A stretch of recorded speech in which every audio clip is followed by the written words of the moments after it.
Jean, chapitre 1. Au commencement était la parole, et la parole était avec Dieu, et la parole était Dieu.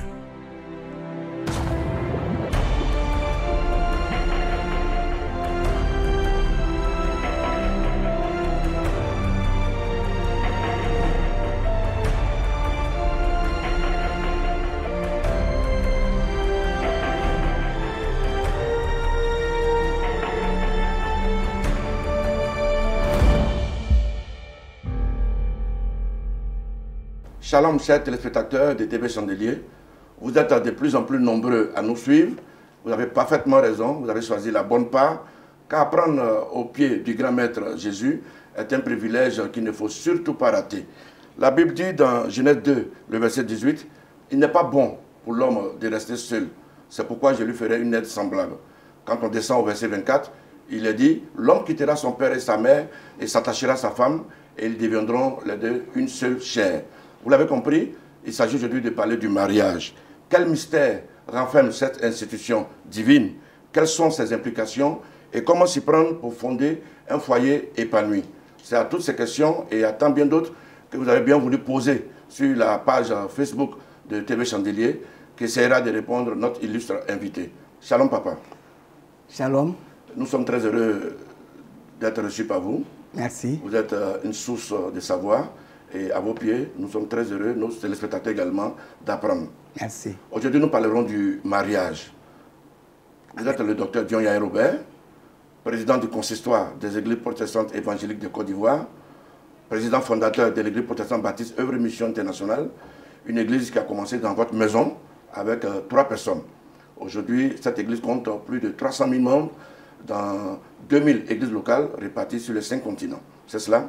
En effet, oui. Voilà, donc vous êtes une source de savoir. Mais ce qu'on voulait savoir, papa, vous êtes marié. On parle de mariage aujourd'hui. En effet, vous êtes marié à notre maman, Gaëlène.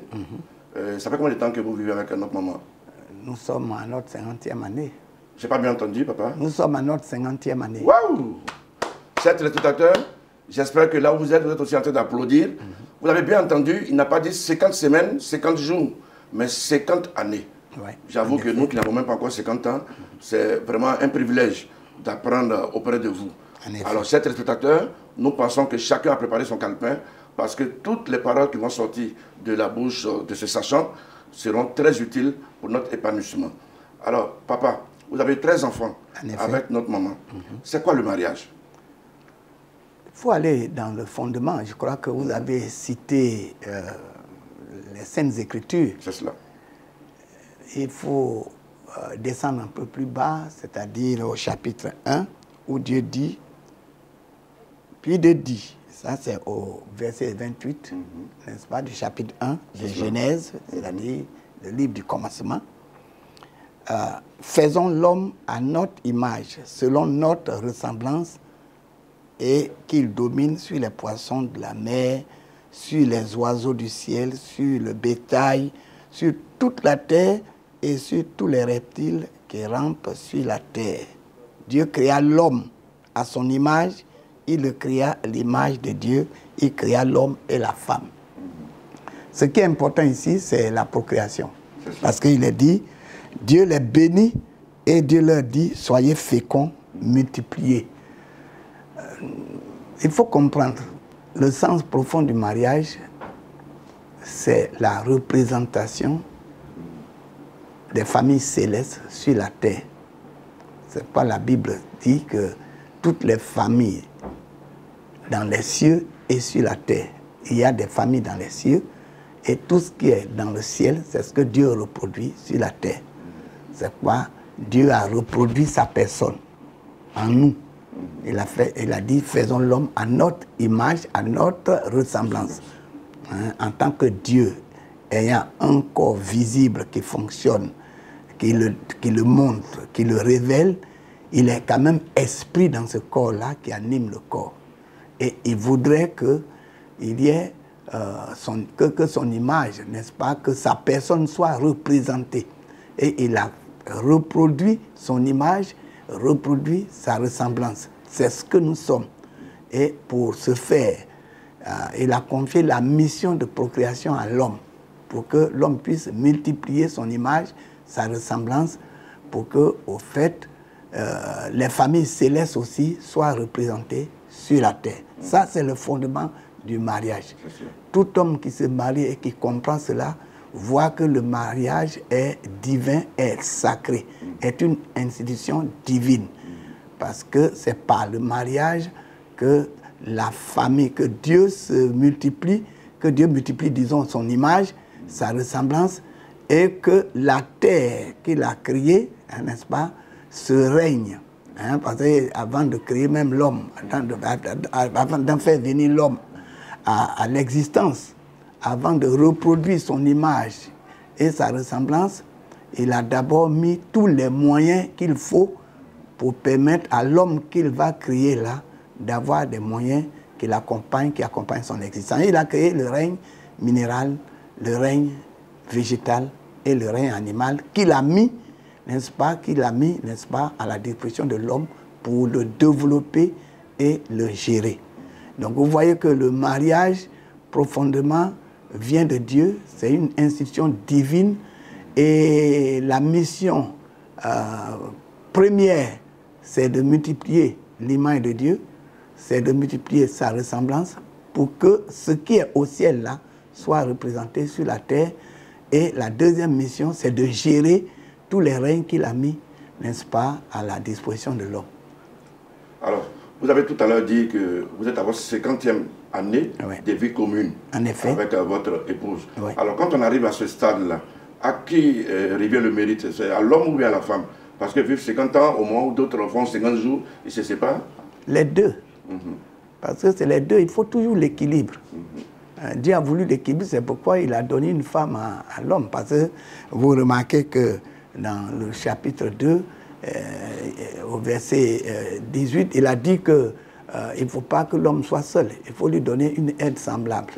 Semblable à lui, pas une aide différente de lui. Donc ça, il faut toujours l'équilibre. Donc s'il y a des mérites à accorder, c'est aux deux. Mais comme la femme a un privilège que l'homme lui-même, représentant direct de Dieu, n'a pas, alors on accorde l'honneur à la femme. Et on doit l'honorer. Parce que c'est par elle que la procréation se confirme. Voilà, c'est elle. Donc elle joue un très, très, très grand rôle qui mérite l'honneur. C'est pour cette raison d'ailleurs que dans Genèse chapitre, dans le chapitre 49, là, il est dit que les trois sources de bénédiction que Dieu accorde à tout l'univers, hein, les bénédictions des cieux en haut, il y a les bénédictions des eaux en bas, et puis il y a les bénédictions du sein maternel et des entrailles maternelles. C'est à la femme.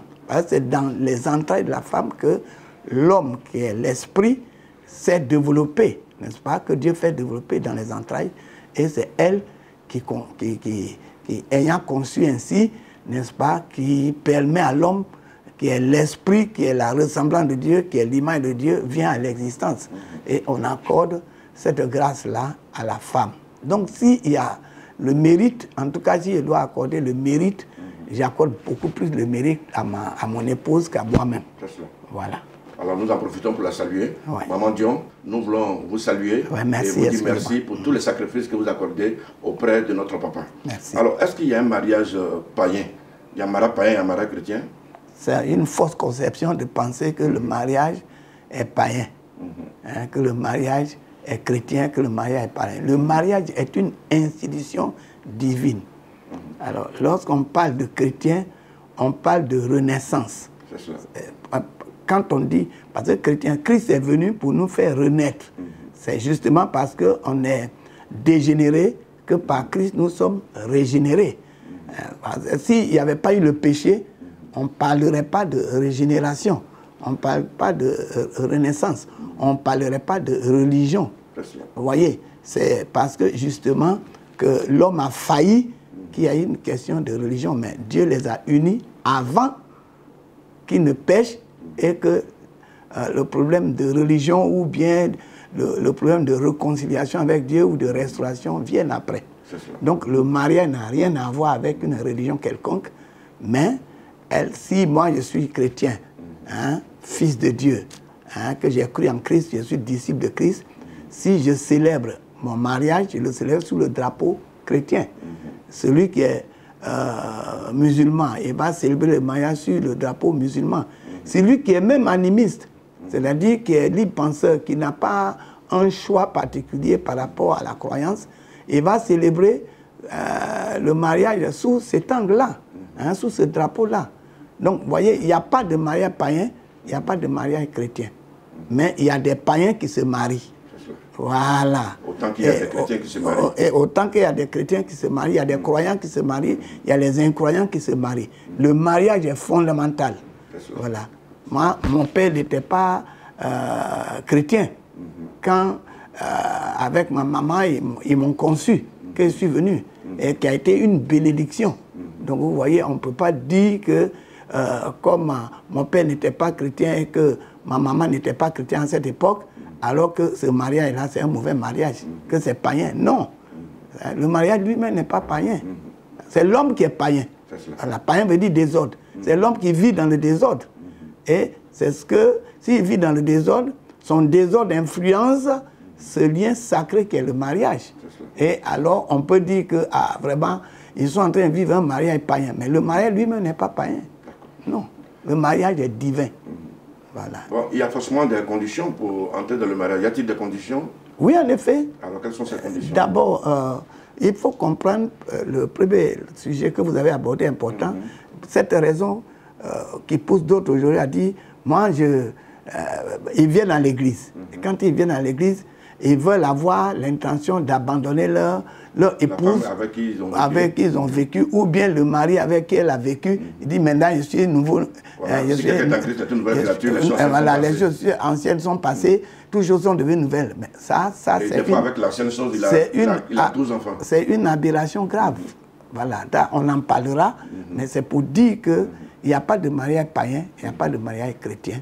Le mariage est une institution divine. Chaque être humain, ressemblance de Dieu, hein, qui est la ressemblance, qui est esprit dans un corps qui est l'image de Dieu, chacun doit comprendre que c'est vraiment divin. C'est pour multiplier l'image de Dieu que le mariage se fait. Et c'est pour gérer les règnes que Dieu met à notre disposition aussi.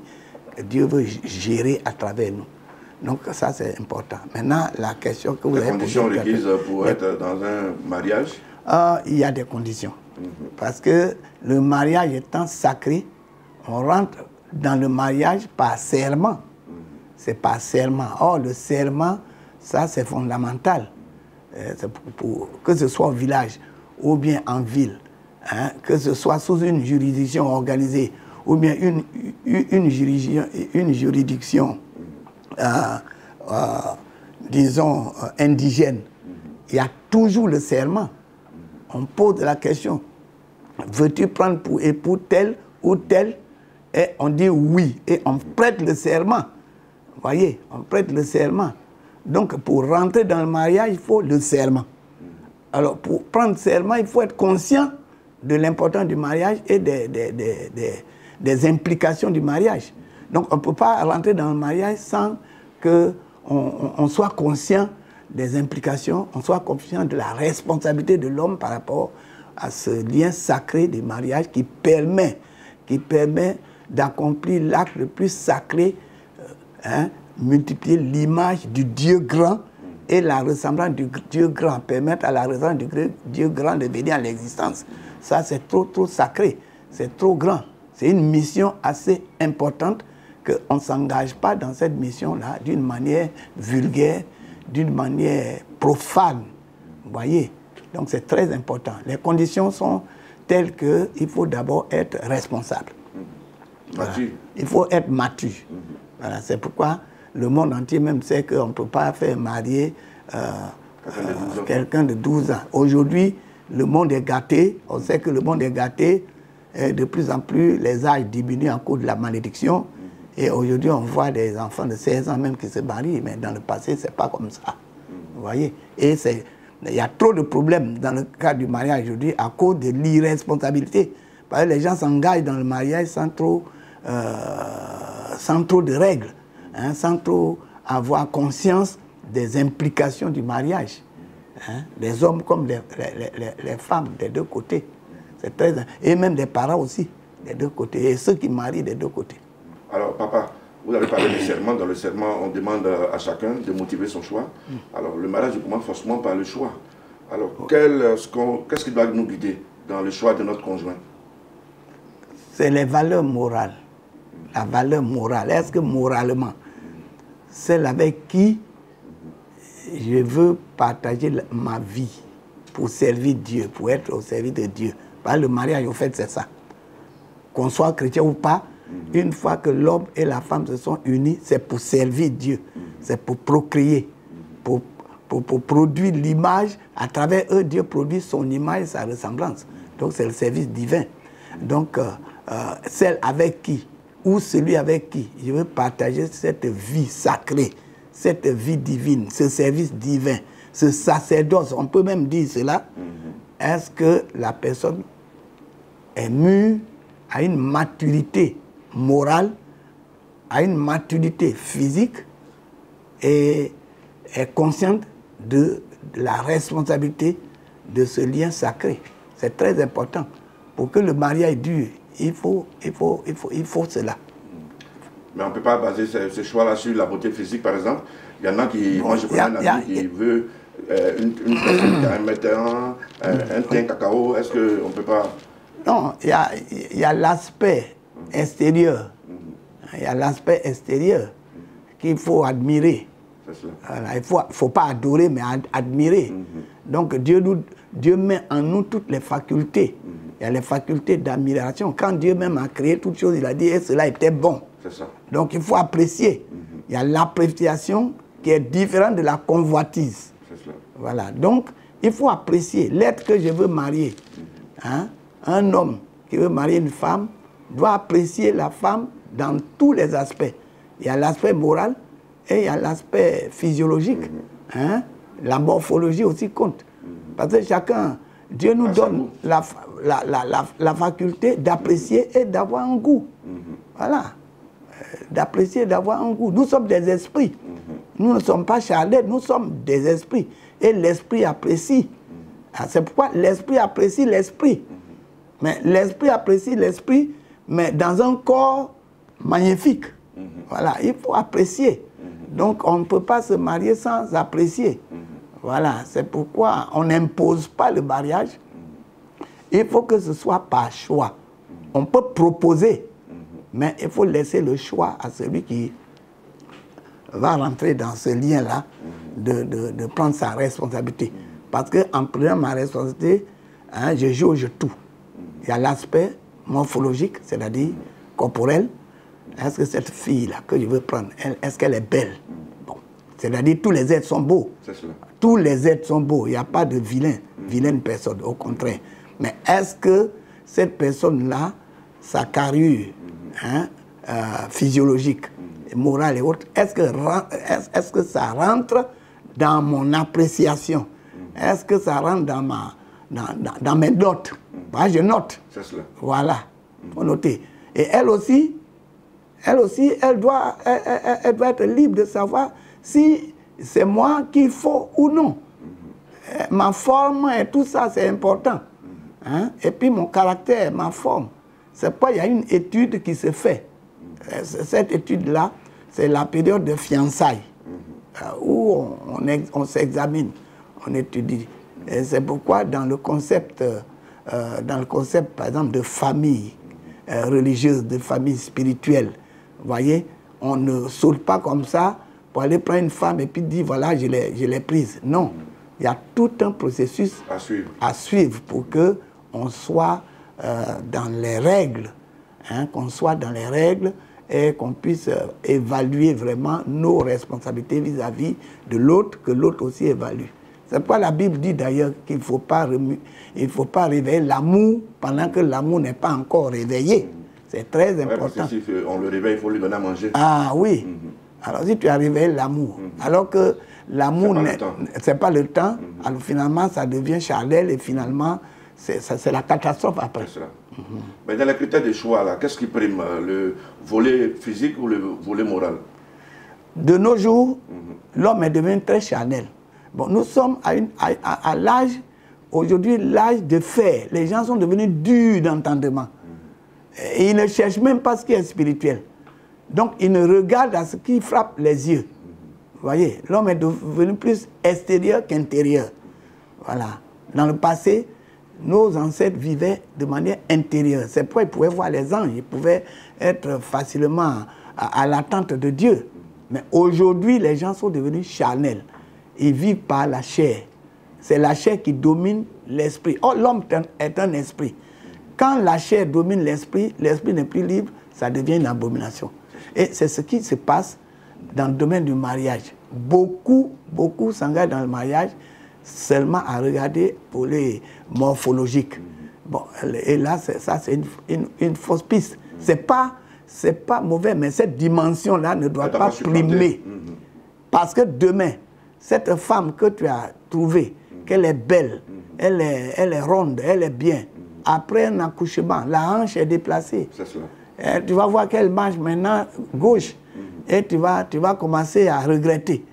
Vous voyez? Parce que tu n'as pas jaugé que ce n'est pas le physique seulement on regarde. Parce qu'après un accouchement, 2, 3, 4, c'est fini. Bon. Et puis, tu vas regarder la poitrine, hein, n'est-ce pas? C'est plus ce que tu les seins que Dieu donne pour l'enfant, n'est-ce pas? Pour l'enfant. Ça se développe aussi. C'est le corps qui se développe, qui va recevoir du lait, l'eau, pour que l'enfant puisse téter ces seins-là. Après un accouchement, 2 accouchements, l'enfant a tété, les seins-là vont s'aplatir. Et tu ne vois plus une poitrine gonflée, et puis c'est fini, tu vas commencer à te décourager. Vous voyez? Parce que si les seins deviennent comme de la patate qu'on a mis au soleil, tu fais comment? Et c'est ce qui fait qu'aujourd'hui, il y a beaucoup de divorces et beaucoup de déceptions. Les gens regardent d'abord, n'est-ce pas, la morphologie, au lieu de regarder à la morale. La morale qui est la personne même de la... Voilà, l'esprit, oui. D'accord. Mais est-ce qu'il peut arriver qu'une femme choisisse? C'est rare. Dans l'univers, c'est rare. Voilà. De plus en plus, on voit des femmes qui font la peau à des hommes. C'est rare. J'étais là l'autre jour, il y a une jeune fille qui est venue me dire « Ah, j'aime tel frère. Vraiment, papa, je veux tel frère. » J'ai dit « Mais ça ne se fait pas. Ce n'est pas toi qui dois le décider. Il faut attendre que le frère vienne vers nous. » Vous voyez? Mais quand elle aime ce frère, est-ce qu'elle peut prier pour cela? Est-ce qu'elle peut se mettre à genoux pour dire « Bon, c'est son choix, mais dans les principes de Dieu, il faut suivre l'ordre. Il faut suivre il y a ce qu'on appelle le protocole. Dans le mariage, il y a le protocole. On suit tel. Parce que c'est rare de voir une femme solliciter en mariage un homme. C'est rare. Nous entrons malheureusement dans la fin des temps où l'ordre normal va être renversé. Voilà, c'est ce qu'ils sont en train de faire. Où on tue l'idée du mariage sacré pour que le mariage devienne vulgaire, que l'homme marie l'homme, la femme marie la femme, tout ça. Et ça va avec la destruction du sentiment, ce sentiment noble de se marier, on détruit et puis ça devient vulgaire. Donc on voit ces choses où aujourd'hui, on voit plutôt des femmes qui désirent plutôt les hommes. Parce que la Bible dit, au dernier jour, hein, il y aura tellement de femmes plus que l'homme qu'il y a des femmes qui vont aller vers un homme pour dire porte-nous seulement ton nom. Voilà, c'est prophétique. Nous sommes dans ce temps, c'est prophétique. Après du moment où c'est prophétique, que Dieu a dit ça va être comme ça, à cause de la situation de dégradation spirituelle et morale de l'homme, alors c'est des choses qui vont arriver. Vous allez voir des vieilles femmes qui demandent des jeunes gens, ce qui est une abomination. On voit aujourd'hui des vieilles femmes qui marient des jeunes gens, des vieux qui marient des jeunes filles, des toutes petites filles. Bon, tout ça, c'est des abominations. Voilà, c'est la chair qui a dominé l'homme. Quelle est la place de Dieu dans le choix? Parce que souvent on entend dire que Dieu m'a dit, par prophétie, est-ce que par prophétie on peut choisir? D'abord, il faut comprendre que l'Esprit Saint n'est pas donné pour marier les gens. On entend souvent ça, hein? Oui, ça c'est clair. Dieu m'a dit. Dieu m'a dit. Et puis, ainsi parle l'Éternel, Jacqueline. Un dimanche matin, c'est la prophétie, Jacqueline. Nous voyons que Paul est ton ton âme sœur, etc., etc. Ces prophéties sont des fausses prophéties. C'est des prophéties charnelles qui ne viennent pas de Dieu. Parce que Dieu n'a pas donné le Saint-Esprit pour marier. Dieu donne le Saint-Esprit pour convaincre de péché, de justice et de jugement. Ça, c'est pour la restauration de l'homme en Dieu ou pour la condamnation de l'homme. Parce que quand l'Esprit parle, l'Esprit convainc de péché pour qu'on quitte le péché. Et une fois qu'on a quitté le péché, l'Esprit nous convainc de justice. L'Esprit dit, tu es justifié, il n'y a plus de condamnation pour toi et on a la paix. Et si on refuse d'écouter l'Esprit, qu'on refuse de se repentir, alors il nous convainc de jugement, que tu seras jugé. Là, ça c'est le ministère du Saint-Esprit. Le Saint-Esprit n'est pas donné, n'est-ce pas, pour marier les gens. Le Saint-Esprit est donné pour bénir. Quand toi tu as choisi, alors tu présentes maintenant à Dieu et Dieu bénit. Vous voyez la première expérience que Dieu a eue avec Adam. Dieu est Dieu, il est sage. Le premier couple là, qui a choisi pour qui? C'est Dieu qui a fait endormir l'homme et puis a pris la côte, il a fait, et puis après l'homme a apprécié. Voilà maintenant la chair de ma chair et l'os de mes os. Mais après, quand il y a eu des problèmes, que Lucifer est venu les tenter, finalement, Dieu a posé des questions, finalement, qu'est-ce que l'homme a fait? L'homme a accusé Dieu. La femme que toi, tu m'as donnée là, c'est elle qui a créé ce problème. Quand j'étais seul, il n'y avait pas de problème. Tu m'as donné une femme, c'est cette femme. L'esprit d'accusation est rentré et c'est ça qu'on appelle diable. Diabolos qui vient dire accusateur. Donc Satan a communiqué son esprit à l'homme, le maître de la famille, et il accuse sa femme. Il expose sa femme au jugement de Dieu. Vous voyez? Et c'est très important. Dieu a posé la question à la femme, mais la femme n'a pas accusé l'homme, ni Dieu. La femme a accusé plutôt Satan. Voilà. D'où est partie maintenant une démarcation dans le ministère, où Dieu travaille beaucoup plus avec la femme pour la procréation, pour restaurer l'homme. Il n'a plus utilisé le spermatozoïde de l'homme. Il est directement rentré dans l'ovule de la Vierge, et puis en collaboration avec la femme, vous voyez, Dieu a reproduit son humanité qu'il a habité pour pouvoir nous sauver. Et on a appelé second Adam, qui est un esprit vivifiant. Vous voyez, c'est important de comprendre ces choses. C'est important de comprendre ces choses. Ce n'est pas l'homme, ce n'est pas la femme qui doit choisir l'homme pour lui. C'est l'homme qui doit regarder et l'apprécier. Parce que Dieu lui a donné toutes les qualités d'appréciation. Et il apprécie, il connaît le bien et le mal. Donc il sait que c'est une bonne femme. Elle sait aussi que c'est un bon futur époux. Et voilà, il s'accorde. Et il s'apprécie. Et on appelle ça le consentement. Voilà. Pour le mariage, il faut le consentement. Pour qu'il y ait consentement, il y a une bonne appréciation. C'est cela. Voilà. Donc on a besoin de mettre le Saint-Esprit, ça sur le Saint-Esprit, on met ça sur le Saint-Esprit. Et demain, quand tu vas voir maintenant les défaillances, et tu vas dire non, je ne veux plus. On va dire, tu avais dit que Dieu a dit, donc Dieu ment. Vous voyez, on ne peut pas mettre ça sur le dos du Seigneur actuellement. Dieu ne peut plus choisir pour l'homme. Il a donné la capacité à l'homme d'apprécier et de lui présenter. Et lui, Dieu, il est le Père, il bénit. C'est cela. Voilà. Voilà qui est clair. Bon, il y a des personnes qui sont spécialisées dans des, on va dire, des branchements parallèles. Ouais. Ils choisissent pour des gens. Ouais, c'est des dealers.